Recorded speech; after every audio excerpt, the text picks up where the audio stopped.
they said, were a green thing to use it on, because if my car is damaged, then I can't drive. And I said, wow, that's really stretching things. So it gets to me, and I said, no, I disagree with both of them.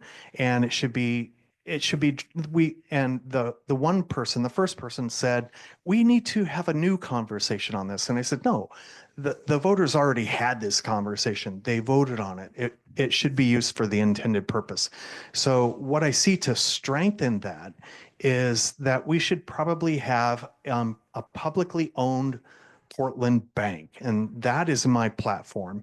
I ran twice as Oregon State Treasurer on a state bank platform to model after the North Dakota State Bank. We can do that. We can do that on a city level, and we just need to put forward some things like feasibility study, or put it into, if the city council can't do it, you can put it into a ballot initiative and put it before the people, so the people can decide, is this a good idea? Is this what we want our money to go to, instead of going to Wall Street and big banks? We can bring it home and have it working for us in the community.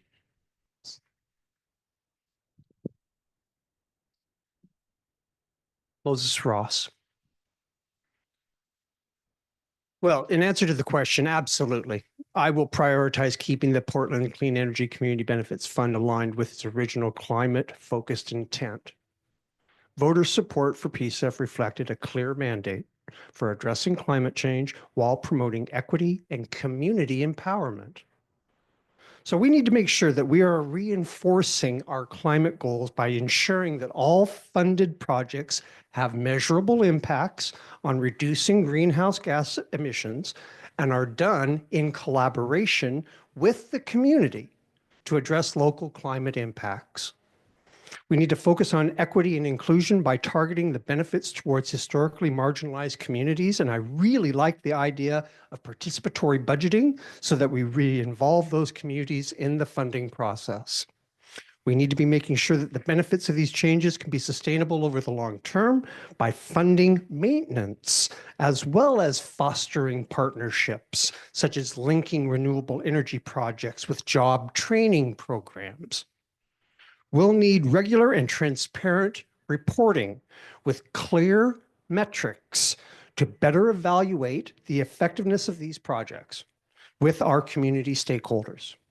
If we do this, we can then advocate for broader funding from state and federal sources, which can enhance the impact and the reach of our programs. So by ensuring that PSEF remains focused on its original climate and equity goals, we can build a more sustainable and just Portland. Moses Ross. Thanks, Moses. I'm Ben Hufford, architect. On my signs and on my platform, it says what I say to my kids when we go out to work in the yard, which is less talking, more doing. And I hope as a commissioner that I can live up to that. The answer to the question on Portland Clean Energy Fund is the voters were very clear about what that was to be spent on. It is in Al Gore's lockbox, and it should be spent on clean energy funds only. Now, we ended up with quite a bit more money than we thought we'd get, and everybody said, whoops. But that doesn't mean the money gets spent on potholes, as Chris says, or any of these other things. Who out there thinks that our climate problem is smaller than what we projected? Who out there thinks that we're going to peak with carbon emissions next year? The one thing we know about projections and about government is we're terrible at projecting. What I can assure you is the extra money that we have in PSEF is not at all extra. It's not even enough. But it is a priority. I'm terribly proud that Portland made it a priority. So let's get people, and there are people here who are effective at delivering something for that. My favorite part of the program is that it is competitive, that we aren't just assigning a government bureaucracy to spend it, because we know how that goes. Look at Metro. we are having selected projects to spend it where it goes very well. So again, you'll call me a capitalist, but I think that's a great way to go about solving some of these problems is through competition. Ben Hufford, thank you. I'm Lisa Freeman. I am so jazzed about PSEF. It is a gift that we have given ourselves, and I'm so proud to live in a city that chose to make this investment in our health and safety. And as Ben said, there is no shortage of bold action that we need to take to address our climate emergency. I had the opportunity earlier this summer with many candidates here to go on a tour of some PSEF sites, which included a really cool variety of projects from de-paving project at a middle school to a sustainable farming project. We visited the Street Roots, the new Street Roots building, and a community solar project. And that is what it's going to take to address our climate emergency is lots of different interventions in a lot of different areas. And we need PSEF to do that. I also just really love democracy. And again, like many people have mentioned, voters were very clear what they wanted. There was no ambiguity. PSEF passed with a sizable margin, and the role of elected officials is to implement what residents have asked for, especially when they're so clear at the ballot box. And I will commit to honoring the will of voters, even when I disagree. That is a cornerstone of democracy. In terms of what PSEF should be used for, yes, we should protect it to reduce our to advance our decarbonization goals, reduce vehicle miles traveled, help our most vulnerable communities, and invest in workforce development so that people have the skills to adapt and succeed and thrive in our new green economy. I also agree that we should celebrate the additional funding that we got from PSEF and double down on our efforts to invest that in our future. We should not use it to fill agency budgets. Thank you. Dr. Mitch Green tuning in again. Yeah, just to directly answer, I'm a staunch defender of the Portland Clean Energy Fund. Like others have pointed out, we don't have a surplus of money in that fund. What we have is a climate deficit. We have a climate investment deficit in the city. We need every single cent in that fund to be used for that. There are two broad reasons why I support it. The first is that it's part of, you need a united front for some of these taxes that are funding good programs that are going to build resources over the long haul. And the attacks on PSEF are part of a broad set of attacks on the preschool tax, the supportive housing services tax, that are driving this narrative that rich people are going to leave and take all their money with them, which is just not true. And so I think it's worth saving on that merit. It's actually been very successful in bringing in money because there is money here in the county and the city to tax at that level. And then the second piece is, I think we have a huge opportunity to use it to move very fast. It's hard to claw away parts of the budget for things that are not already spoken for. And I think the city and maybe the county can also get in line and go through that review process just like everyone else. I feel very strongly about making sure that we continue to have an advisory board that reflects climate champions, and making sure that we don't have like Prosper Portland slip in a last minute amendment to just jump the line and get a piece of that action. I think it's really, the governance side is really important. We have to go big in this town on climate investments, and PSEF is just a gift for that. Very, very rarely in history do we say we have this pot of money for this thing, now go execute. And we can execute with that. I also would like to say in my last 10 seconds that when we think about climate justice and equity, let's not forget people who are aging in place in the West Hills, because they're vulnerable to power outages. Thanks. Hi, thanks. Eric Zimmerman again. When it comes to PSEF, I think that, first off, I think that Carmen Rubio having to come in and save the reputation of that was an important thing and an unfortunate thing. I think what I would love to see in the future is a PSEF that has deep credibility across the city. And we have a situation in our community right now where, as I mentioned earlier, I work at the county, right? I went to the county when SHS, our homeless services dollars, had hundreds of millions of dollars of unspent money. Preschool for All had only created 750 seats and was sitting on hundreds of millions of dollars and still doesn't have a plan to execute that in what I would consider a timely manner. We do have a problem in our community because we have some of the most generous taxpayers, most generous residents of Portland, and they want effectiveness out of these programs. That's why I believe that PSEF should continue in Portland.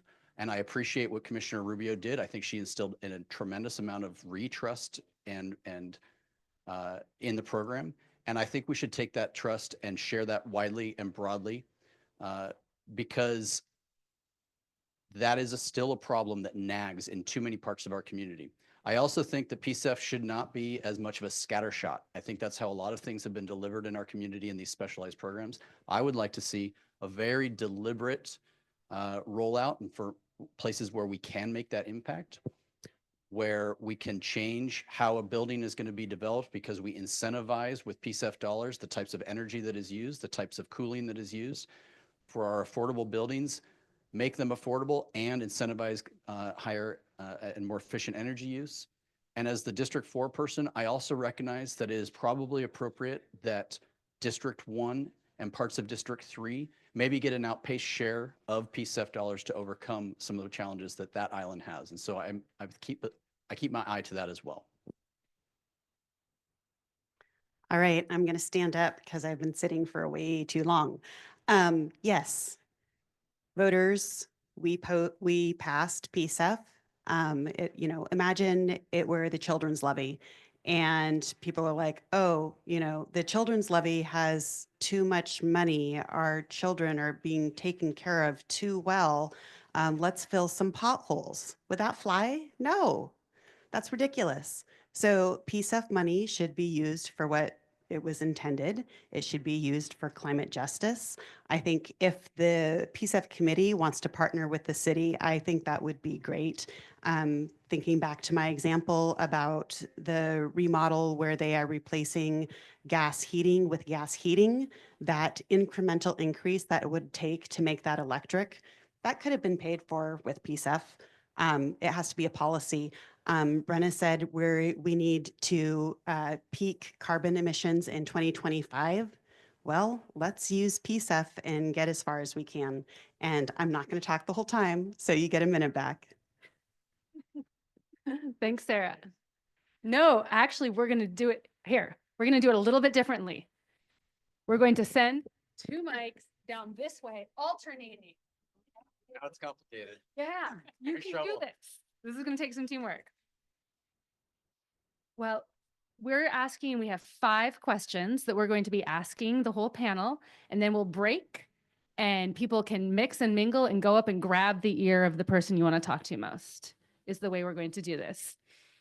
So this question is near and dear to my heart, and know that if you are elected, I will be following up with you on whatever you answer as the forest climate person at 350. And it's actually really exciting. I'm very excited.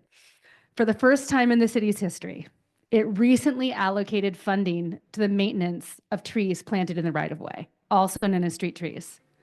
Just so you know, the first time someone suggested this to the city was 1880, and then again in 1940. And people have been fighting for this until this year when we finally passed it. The $65 million allocated over the next 5 years falls short of the $100 million needed to fully support this new program, and all of the money comes from PSEF. To successfully close the shade equity gap in Portland, we need to find a secure, long-term source of funding for street tree maintenance. What are your suggestions on how the city can identify and secure stable funding for maintaining street trees? And how do you view your role as a city council member in ensuring shade equity? So we're going to start with Lisa, then go to Mitch, then go to Ben, then go to Eric, like that, all the way down. So when I worked at the city's community safety division, we were in the middle of a gun violence emergency. Gun violence was higher than it had ever been before, and we were doing a lot of analysis to try to understand where exactly gun violence was most likely to occur and why it was occurring in those locations. And we had a researcher who developed a model to look at city blocks to give them a risk factor. And he came to present his findings to us, and his model was based in part on aerial satellite images of the city. And he presented pictures, aerial images of the places in the city that had the least gun violence incidents and those that had the most, and asked us to just offer our observations. And it was so obvious and striking to me. The areas of the city that had the least gun violence incidents were covered with green in the aerial view, tons of trees. The areas that had the most were covered in concrete. So that's an area where shade equity is about our climate, but it's also about gun violence. It's a public health issue, and it's worth public investment. And I think this is just one example where climate goals intersect with all of the sectors of the city. And that's one way that we can identify more funding for things like shade equity, is by bringing to bear all of the bureaus that have interests in things like shade equity to bring funding for more trees. One thing I also want to offer, I'm sure we've all heard the proverb, the best time to plant a tree was 30 years ago, and the second best time to tree is today. Trees do take time to grow, so I think the city also does need to invest in other ways to cool, for cooling strategies and shade equity, like bus shelters, depaving, reflective roofs, shaded sidewalks, solar carports, and water features. So we can diversify our cooling strategies at the city. Okay. It's a great question. I'm just going to start by saying that the structural problems of our budget are largely caused by the tax increment financing programs that we do in this city. It ties up a large proportion of the general fund. We are probably not going to change TIFs anytime soon. In fact, I think City Council will vote on the next 6 TIFs before this council takes effect. And the impact of that is tying up $3 billion of property tax revenue over the expected lifetime of the TIFs. I say that only because, 45% of TIFs are set aside for affordable housing production, but there's space in there to say, can we fund a bureau, of urban forestry bureau, a program that is sustainable over the long haul through these TIFs until we get to a point in the city where we no longer use TIFs for broad scattershot development. That's a big political fight. That's a long run thing, but I think there's opportunities to say, we don't have to struggle for crumbs that fall off the table, right? We can kind of maybe rethink some of our urban renewal practices and say, why is a urban forestry program not part of urban renewal? And I also would say that what's good for the east side when it comes to trees is also good for the west side. The west side has a lot of trees, but those trees are not as healthy as they used to be, right? And when trees suffer drought, like these Douglas firs that are in lone stands, when you go through a drought year, they're going to fall over on a house. Okay. And so I think that we could have this holistic citywide urban forestry program that was well funded by taking a piece of the TIF action, that's coherent across the city. We protect against fires in Forest Park. We protect against power outages on the west side, and we also provide some shade equity on the east side. That's my vision. This is not an area that I'm an expert in. I moved to Portland partially because of the giant trees, and I love the giant trees. What I'm seeing here is that the city council gets to set budget, and that's truly how we direct policy. And by setting budget in the future, we can make sure it reflects our priorities. So that's the short answer. The other answer is, I think we're very lucky because we have PSEF to help us institute this program. Now, we're complaining in some respects, and I don't want to be negative, but we're saying, look, we only got $65 million and we need $100 million. But that's a glass half full. We didn't have anything set aside before. So as an architect, as a small business person, I say if it takes $10 million a year, then spend it in 6.5 years. My view on spending tax money is spend it effectively and show the public that it works. And so I'm skeptical of some of the things that our city does and the way we spend money, and that we're not very effective at it. If this is something that we can do effectively, then by all means, let's fund it. So I think, again, I'm grateful that we have some funds. Let's use it. Let's show that we can be effective. And then the Portland voter always supports things that work.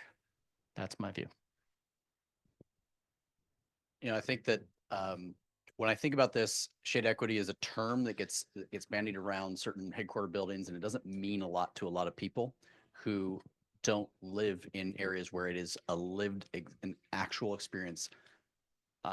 For me, I remember going with my dad to pick up my grandmother from her house in Montevilla on some of those summer days where we walked in the house and there was an elderly woman who was too hot to be well, whose house was a wonderful house 360 days of the year.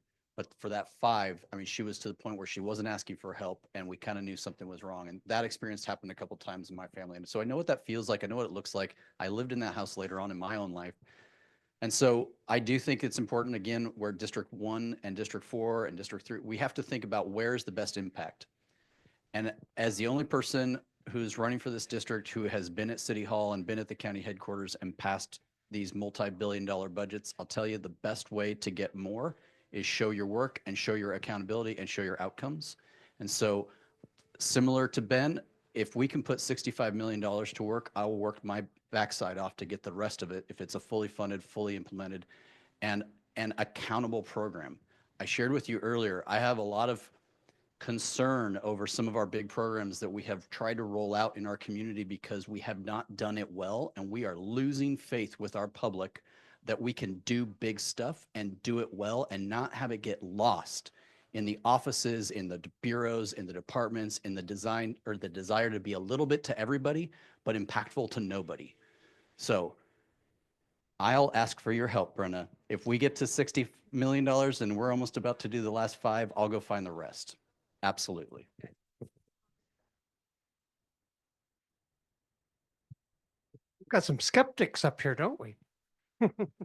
I think what we need, once again, Moses Ross is my name. We need better education and outreach to residents about the benefits of street trees, which could not only help increase public support for new funding initiatives, but it could encourage volunteer programs for tree care within the community. We should consider diversifying our funding sources by seeking state and federal grants, as well as a potential community fund, whereby creating incentives such as tax deductions or matching grants, residents can contribute directly to tree maintenance efforts. Perhaps we need a dedicated tax or a small fee on new developments earmarked for tree maintenance and urban forestry. Also, there's the potential for public-private partnerships, such as we could encourage businesses to sponsor tree maintenance in exchange for community recognition or tax deductions. We have to think creatively here. And as a city council member, my role in ensuring shade equity would involve being an advocate for policies that prioritize tree maintenance funding, engaging with the community to make sure that underserved communities are included, ensuring transparency and accountability in how funds are allocated, and most importantly, collaboration with other council members and city departments to integrate tree maintenance into our broader urban planning and environmental strategies. Moses Ross. All right, Sarah Silkie here. The thing that I love about funding the street tree maintenance is because it is very visible. I've been working in water for the last 10 years and the pipes are all underground and 99.9% of the time clean water flows from your taps. So people don't really see the work that goes into it. And I'm really excited that we'll have the money to have not only new trees planted and watered and maintained, but existing trees maintained. I think this will be a very visible program and that will have a lot of community support. Along those lines, I think it is very reasonable that we can work together as a council and come up with a good long-term funding strategy that doesn't rely on PSEF, because really we need the PSEF money for other things as well. So possible things that we can try. Let me see. I wrote them down and now I can't see them. Oh, so a utility fee, a right-of-way fee, carbon tax, These are all potential mechanisms, and this is something we can refer to voters just like we referred PSEF to voters. And I think when voters know what their money is going to, they are very willing to do it. And yeah, that I will get the money, and I will advocate, encourage. We're going to have the city administrator who's going to actually manage the program, but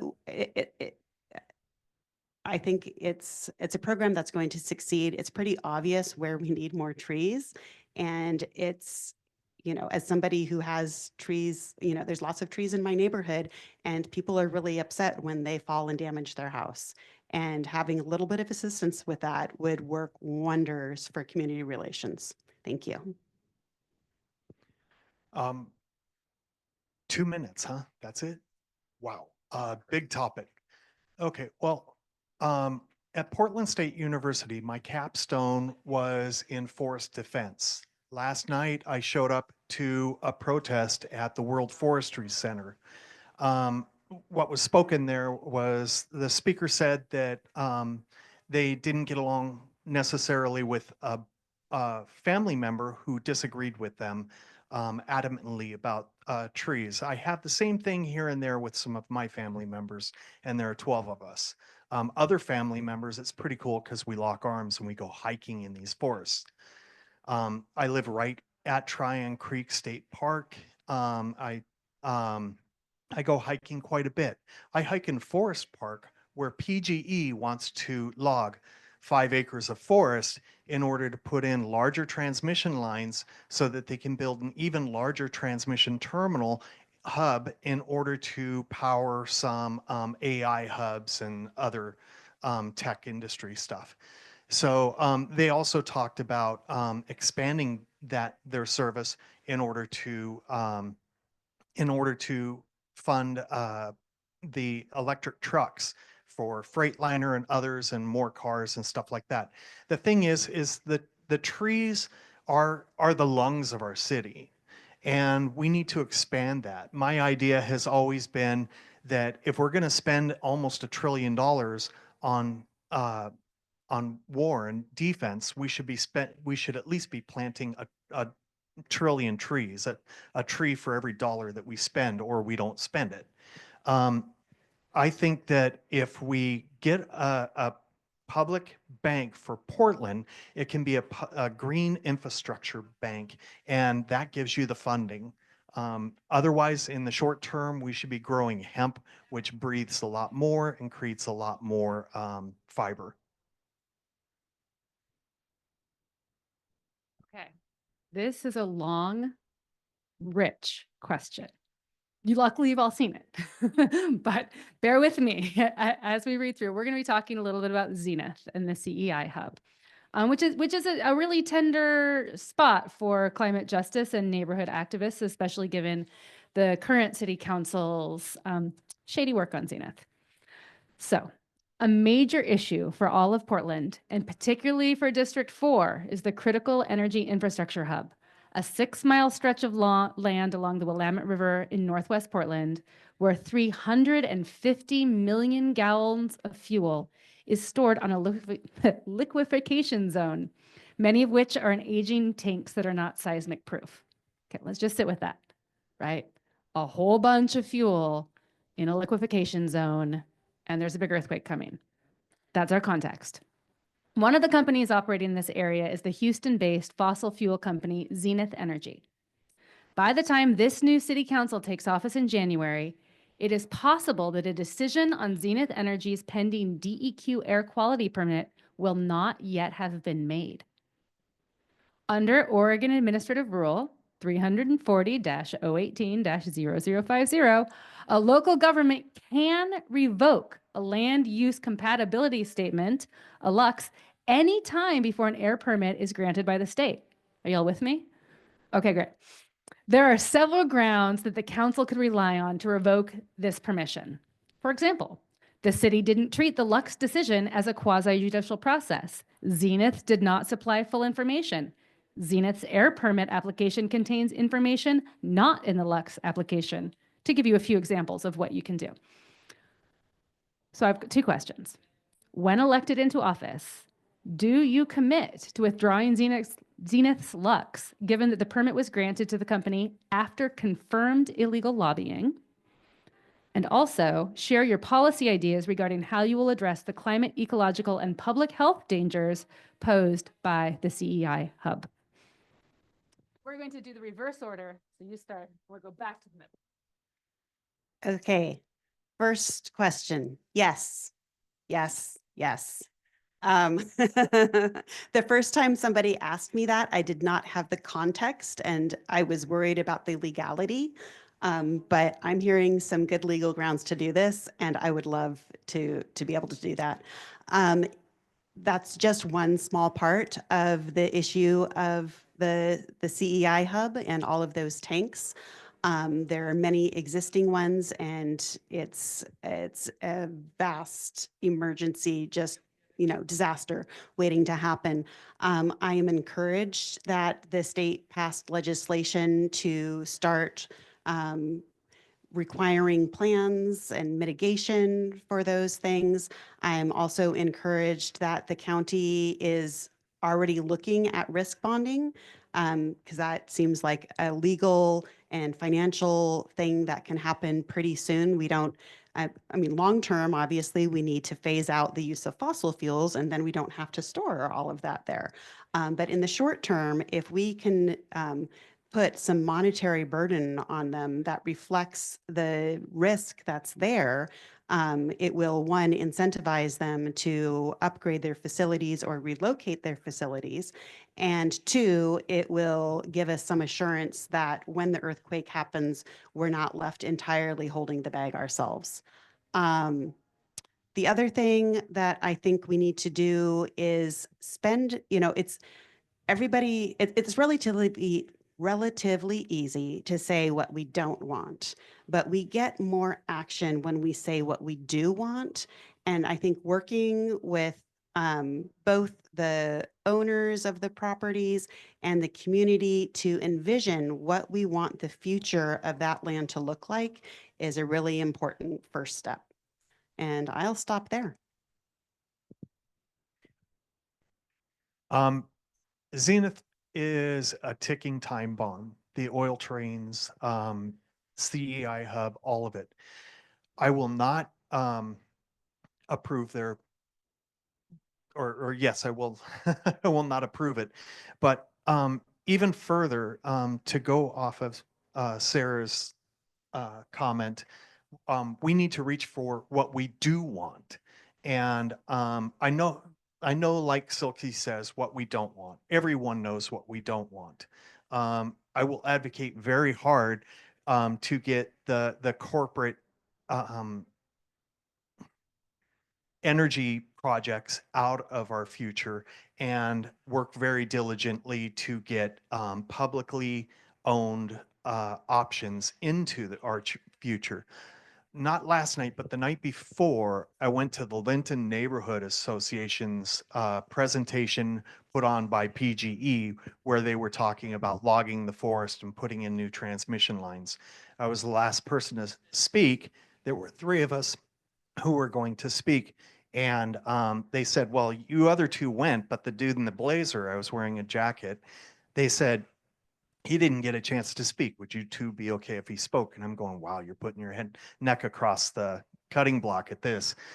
So they were all, I said, all of you up here, the panel, you're all PGE employees. You're presenting this. You're getting paid to do this. Yes? Okay, fine. And I said, I would like to present my alternative to even your alternatives to your existing plan, because they presented those too, and those weren't acceptable. I said, how about if we create a public utility district? I've done this before, gathering signatures, where we put them on the ballot in 3 different counties, and we can do this. And Moses knows this. So anyhow, my time's up, and I will speak more about a public utility district in the next policy. So I've talked to a few of you in the room before. The CEI hub is front of mind for me, and I think that preventing the largest urban wildfire in our nation's history is important. I think that the perspective that I'm taking is today making storage as safe as possible, as transportation as safe as possible, and tomorrow looking for a new location of that CEI hub. So it's a matter of preparedness, and it's a matter of prevention later on. With respect to Zenith, and I'm going to say this, and I know I'll disappoint some folks in this room. Having been a deputy city manager where all land use came up to me, I'll tell you right now, I'm not going to, particularly on camera and not in a room full of folks outside of a quasi-judicial situation where I haven't been given that information, tell you how I would rule on a thing. I'm just not going to do that. I think that's important. I would encourage us not to do that tonight, because that video, your testimony, 2 years from now is what will give a state court the ability to reverse anything we do, because we made a decision, a predetermined decision, before we were in the seat, and that is not appropriate. The temperament to serve on the city council is things are going to be complicated. I have not heard from the 5 who currently sit on the city council why they made the decisions that they have. I do want to hear about that. If it comes back to us and I'm seated and I get the right materials, I'll make an informed decision at that point. And I think that's the appropriate time to do it. But when Oregon stood up its first mass casualty response force as a member of the National Guard, I was its first operations officer for a chemical type of situation. The CEI hub has been front of mind for over a decade. I know what and can happen there, and I assure you that a safer today and a moving it tomorrow is my perspective I'll take at City Council. I really respect Eric for saying that the way he did, because, it is, I could appreciate that, having worked in politics here locally for the last 20 years. Now, having said that, yes, you can count on my vote for it. And I hope they caught that on camera. Also, we must better educate the public about the dangers posed by the CEI hub. It must be part of our emergency and disaster preparedness programs for both the public and emergency responders. I will establish a standing CEI hub committee on the city council that is charged with holding public hearings on CEI hub dangers and options for prevention and risk mitigation, and with issuing a public report and recommendations for action. I will create a task force to work in conjunction with county, regional, state, federal, and tribal governments to develop prevention and risk mitigation measures, which include risk bonding, monitoring, and ultimately relocation. Oh, it's me. Yeah, I'm comfortable saying right now that I will, if I get elected, I will use every ounce of my organizing capability to revoke that Lux. I do feel confident that we have the legal pathway to do that. And if we get sued, we have some of the best climate attorneys in the country, in this town. I have some of them in my Rolodex. I didn't sit for any of the business lobby endorsements. And I did that for a reason, because I got endorsements from labor, climate, students, Sunrise PDX, not a force to be trifled with, and tenants. And the reason why is because the kind of things that we need to do to take urgent action on this are going to require a movement force that's outside the vested interest. Okay. Otherwise, you're never going to be able to get Zenith out of town. You're never going to be able to do the CEI hub. And bringing it to, so I will burn down my political capital in 2 years to do that. And I think that's really important.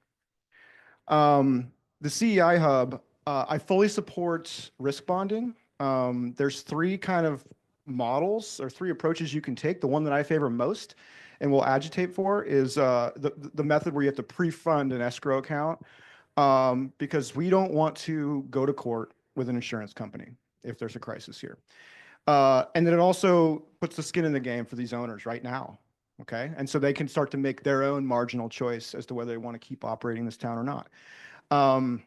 So I think that's one way to kickstart that process. And I think we can build upon successes we've already had at the level of the state, and kind of lobby with the state and federal government to find an alternative site, a funding package to move that, because it's also just for resiliency reasons, not good to concentrate 90% of your fuels in one spot that we know is going to fall away. And we owe it to the folks of Linton to do our best on this.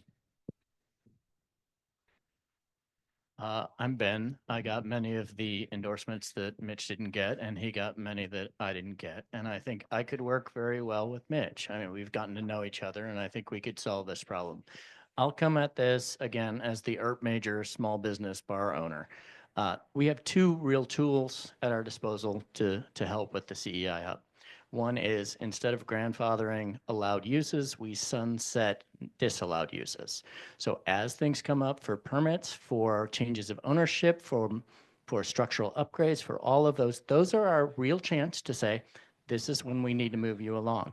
I know that we've got a tremendous amount of fuel at that location, and I don't have a solution for where it should go other than not next to the river. So, as we sunset those things, we need to find other solutions. The second truly is bonding, and I'm not cutting any new turf here, so I'll explain what insurance does at my restaurant. When I am required to put $3 million of insurance on my kitchen, my insurer comes out and says, show me that your fire extinguisher works. Show me that your hood has been maintained. Show me that your floor is safe. And I can't get my policy unless I show them that I've made it accurate. So what happens is the harder and harder, or the greater and greater risk, you all know this, the more and more that company needs to pay. Right now, giant corporations expect that a Superfund site, that a major disaster will simply not be required.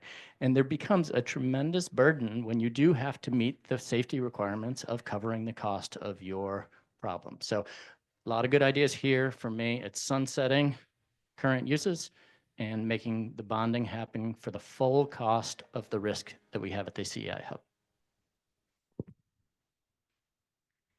So through the course of this campaign so far, I've had the chance to meet some incredible people such as Nancy and Dean Heiser, who are here today, and who have been working for years with people in Linton to demand action on.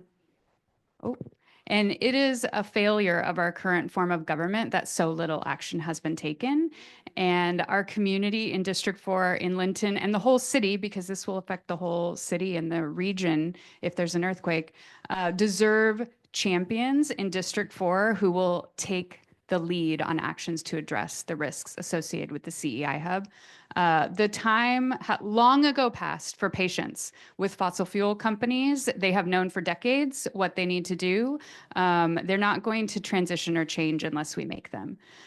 So 5 actions that I would lead on as a city councilor is, yes, revoking Zenith's Lux. The approval of the Lux by city council was not only against our climate action goals, but broke trust with the community and was not in transparency, and as we know, violated lobbying rules. Zenith has not been a good partner, and we need to revoke their land use agreement.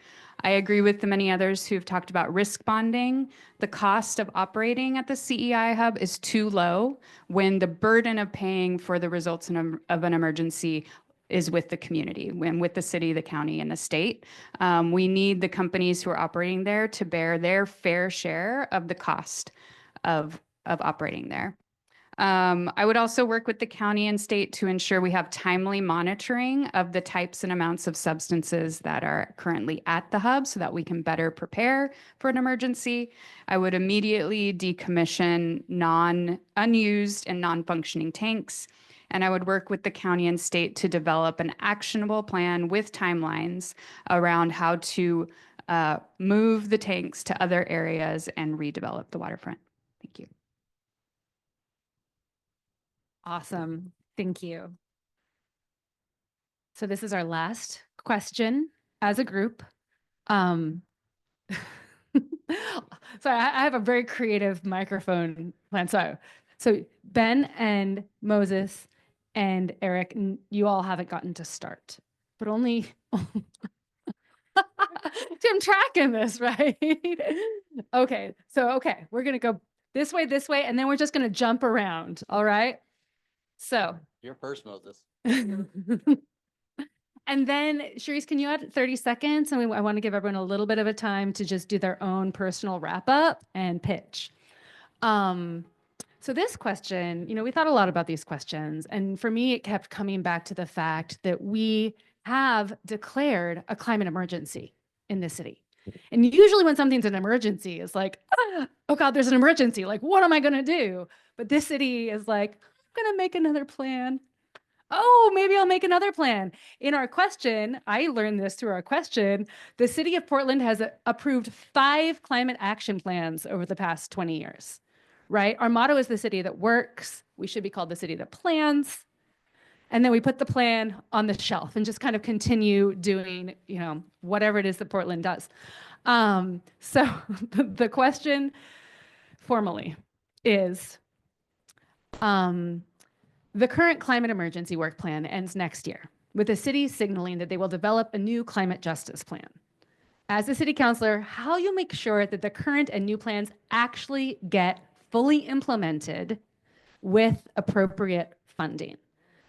So how are we actually going to treat this like the emergency that it is? And then if you want to do like a little 30-second wrap up, say anything that wasn't in our questioning and leave the people with that. Well, actually, I got kind of a long answer to this one, so I might end up using my 30 seconds on that. I am familiar with the recent climate action plan and the climate emergency work plan. 4 parts of it stand out to me. The emphasis on prioritizing communities disproportionately affected by climate change is crucial, and we must make sure that these communities have a voice in the decision-making process. We have to have clear goals for reducing greenhouse gas emissions, and it will be up to us to require rigorous accountability measures. The role of green spaces in improving air quality and reducing heat islands aligns with the need for shade equity and for community health. The focus on resilience planning for extreme weather events is particularly relevant here in Portland, given our climate variability. Now, we've got to be transparent, collaborative, and accountable. We can be transparent by establishing regular updates and progress reports to both the council and the public. We can be collaborative between city departments to integrate our climate goals into all aspects of city operations, and by working in partnership with local nonprofits. Businesses, and educational institutions like the five colleges in District 4, so that we can leverage their expertise and resources to implement our initiatives. We can be accountable by implementing a robust monitoring framework to assess the effectiveness of our climate strategies and adjust them as necessary, so ensuring that funds are being used efficiently and effectively. Now, as a city councilor, I will advocate for a portion of the city budget to be consistently allocated to climate action initiatives to ensure long-term financial support. I will also explore innovative funding options such as climate bonds or dedicated taxes to create a sustainable revenue stream. And then to wrap up, I've been a single dad to a beautiful 20-year-old daughter. She's 20 now and just the apple of my eye. And one of the biggest motivations for me running for office is because I want to leave a Portland better for her. And I know for a fact with your support and by following what we've been talking about tonight, we will. Thank you.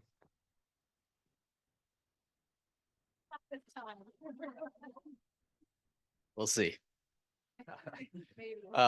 I had not seen this question yet, so this is very much off the cuff. So bear with me. So when I think about our approach, right? Portland as a city, our approach to climate, I really think, and where my work is going to be, is in our built environment. Where do we have a better charging infrastructure? Where have we installed smart battery infrastructure? Where have we made investments so that there are not pockets of our community who are so hot in the summer that they're ill and so cold in the winter that they're dying? That's where I am trying to make sure that I think Portland investments should be within the built environment, because cities are our built environment. And I believe with the statement that was said earlier, density is one of our best climate approaches, and I want to protect that approach at the city of Portland. Yes, we are very good at plans that collect more dust than anything else. Part of how I think that we find plans that are executable, deliverable, and we show our work to the public is how we get their faith to do the next thing and then the next thing. And we show that we have a pattern of accomplishment. And I think that that is in every bureau on every topic, whether it's public safety or it's climate resiliency or it's transportation policy. And so that's what you'll get from me. Like I said, it was a little off the cuff, but what I know is if you came to this event tonight, I'm unlikely to be your first climate champion, and I know that, and that's okay. What I do hope, though, is that you see there's an experience in City Hall that I think is going to be valuable for our district. There are things on every topic I'm going to learn from my colleagues, from other constituencies, and I can be a partner to help deliver on those good ideas. I'm running on public safety, livability, a housing reform, design review reform, and ultimately delivering in those areas for the city of Portland. But I showed up tonight, and I know some of you have challenged me in ways on some of these topics, but I showed up tonight and I want to keep on showing up for District 4, for my partners in District 1, because that's who I am. This is my home. And I want to make the best decisions I can for all of us in this room. I want to make the best decisions I can for my nieces and nephews who are going to live in a Portland many, many decades from now. And so I hope I have your support, even if it's not number 1 or number 2. Number 3 is a great spot too. And I'm Eric Zimmerman. Well, Eric might be my number 3, so I'll do that.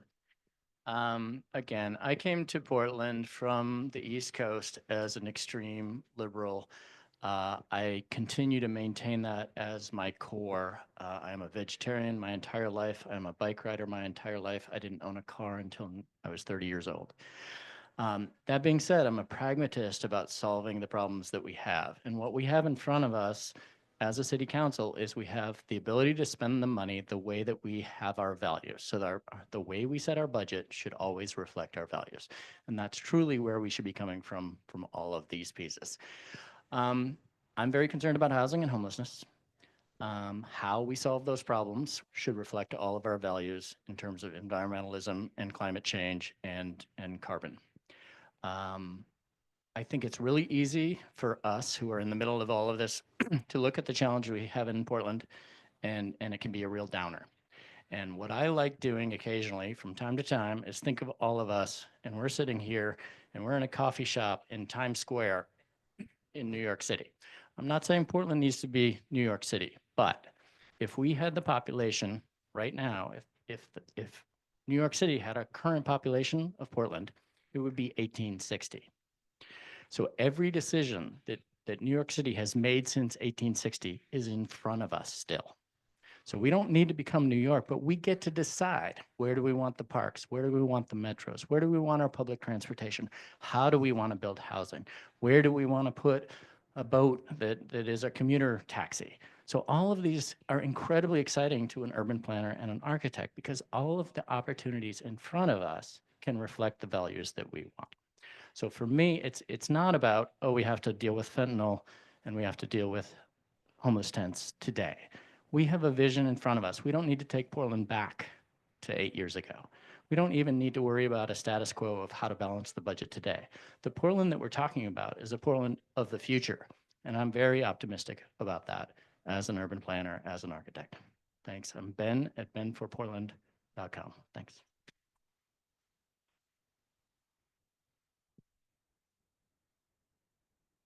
Mitch Green again. I tend to approach this question from the standpoint of this idea called administrative capacity. Administrative capacity is this elusive concept. It's hard to define, but you know it when it's missing. And when everyone looks around at the city and the county, they say, things aren't working. Why are we making another plan? You know, we've raised all this tax revenue. There's $8.4 billion that flows to the budget. What's to show for that? It's because we lack administrative capacity. And I think largely that's because politicians are too worried about making the wrong choice. So they don't make a choice at all. And I think that the way that you build administrative capacity is you got to bring a lot of the functions that we outsource and contract and consult for into the public sector. So you've got a bureau that has a funding stream that has an accountability measure. And you have public sector workers who self-select into that because they believe in civil service, the way I did with Bonneville. I think that's how we execute forward. And the way we pay for it is, again, I'm going to come back to TIFs. This is really politically dangerous for me, but it's where most of the money is. I'm telling you. And so I think we can have, there's an opportunity for the folks in this room, the activists among us, to get involved in these neighborhood TIF discussions. Usually what happens is City Hall, establishes them, and then, Prosper Portland administers them. And then it's a sort of after the fact notice, hey, we did all this stuff. Aren't you happy? We should be in the room saying this urban rural district also needs to be funding as a set aside this programmatic commitment to our sustainability goals. If we don't do that, we will not see it. And even if we don't make another plan, we still won't see it. You have to fund it. It needs to be in the public sector. We need to build administrative capacity. There's no substitute for that, and there's no shortcuts. There was a time in this country where we did execute very quickly on major things, and some of it was bad, right? The dams that we have in the Pacific Northwest were built in a very short amount of time on the will to sort of develop this region and to fight a war. And that was the motive for it. And it transformed this region. It had some negative consequences that we have an obligation to sort of move past. But the point I'm trying to make here with 10 seconds is we can still do big things. We can move forward, but we have to build administrative capacity and we have to act fearlessly. Mitch Green.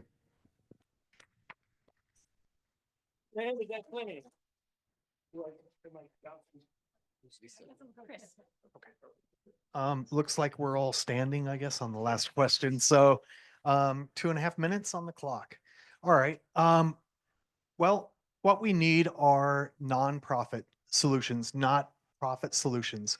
If we want to get to a zero carbon future, and we need to do that in a very, very short time, what we need is to take PGE and make it our own, a people's utility district. What we can do with that is we make neighborhood associations minor PUDs to that larger umbrella public utility district, people's utility district here in Oregon, if people don't know that. These are solutions that other cities, other counties, other states, a lot of red state areas, even though they consider it socialist to own a government institution or a utility, these are really dominant public utilities in red state areas. So it's a really interesting thing is in Washington, you've got probably about 80% PUDs. Here in Oregon, we've only got about 20% PUDs. With that, I think what we should do is accountable and transparent. We should be publishing what is everyone's carbon footprint. These businesses, we should make everyone else equally accountable. We need to get our carbon footprints down. So we should be publishing what is the carbon footprint of this and that, place. What is your carbon footprint? Have you reduced it?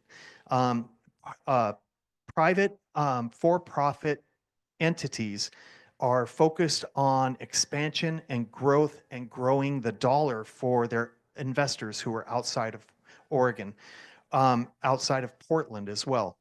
What we need is a Portland infrastructure bank to fund a lot of the projects of the things that we do want.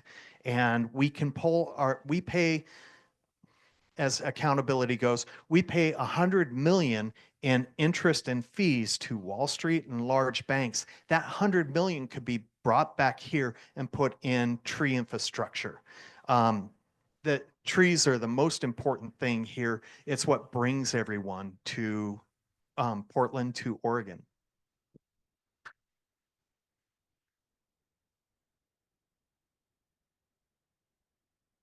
So if we're talking about being a city that plans, I want to give a little background on how I think about plans and strategies as someone who has spent my career working in emergencies, whether that was in war-torn countries overseas or on our gun violence emergency here in Portland, where actually we've seen over a 30% decrease in gun violence since its peak in 2022. It's good news. These are strategies that work when you're working on complex problems in dynamic environments and emergencies. There are a set of principles, and one of them is what we call action research or adaptive management. We don't have time for long linear planning processes that involve an assessment, an implementation phase, and an evaluation phase. We have to do all of them at the same time and learn quickly from doing. Action is what's most important. It's better to be 80% right at the right time than 100% right too late. We need to act with urgency, with a tolerance for imperfection and risk-taking. This is an emergency. We need to invest in operations. In many of the places that I worked, we spent 60% of our funds on program and 40% on staff. You cannot implement things, you cannot act without people, and we need to invest in staff. When you're in an emergency, all that matters is execution. Your strategy that's written down on paper can be in the most beautiful words, in the most beautiful graphics, but your strategy in reality is what the staff person in the farthest place you work in is actually doing. Action is all that matters. My campaign manager is a climate planner. And one of the things that she says is too many planners care about the PDFs more than they care about bus stops and trees. We don't need new climate plans. We know what to do, and we have not done 45 of 47 of those things. So we need to do the other 45. We need action. We need better and more precise metrics to know if we're on track, and they need to be aggressive, and our new Chief Sustainability Officer should help lead on that. We need a public-facing monitoring and implementation dashboard, and we need regular engagement with both the community and city staff who are implementing these programs to know what's working, what's not, what are the barriers, and what do we need to do next. We should never hold up action for a planning process. Thank you.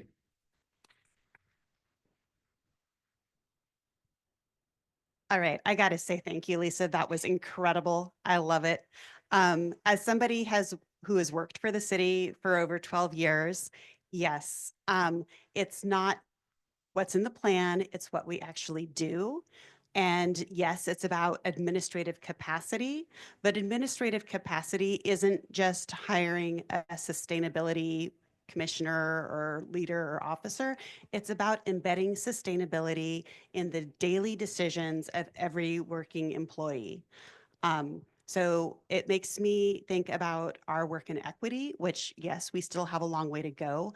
But in 2020, I was working in engineering planning, and there was buy-in from the top that we should be doing more in equity. And I said, can we have a monthly conversation with our staff about what it means to be white, what it means to have privilege, what it means to be engineering and planning, and how can we as individual staff members impact, how can we change equity with our work?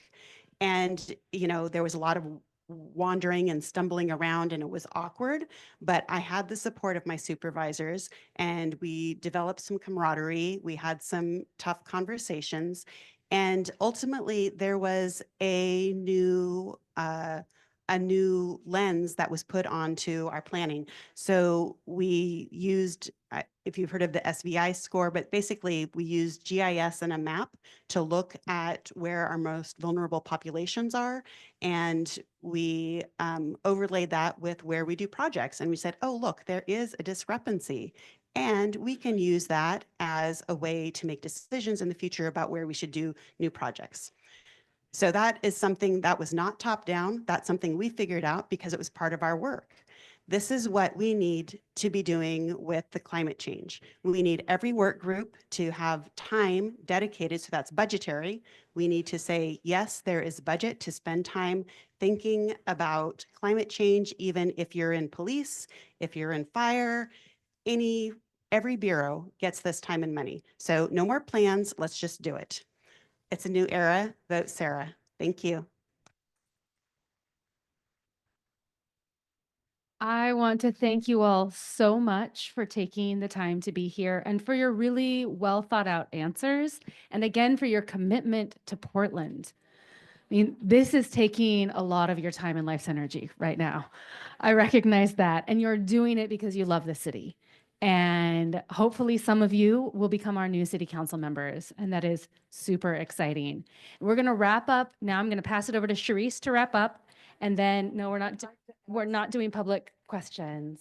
Like to have the entire panel answer yes or no to fact questions. No, we're not. Opinion. I'm sorry, but we're not going to do public questions. You can talk to them afterwards. We're not going to opening up to one opens it up to all. And we want to show our own equity. So I'm sorry. There's a lack of historical knowledge here.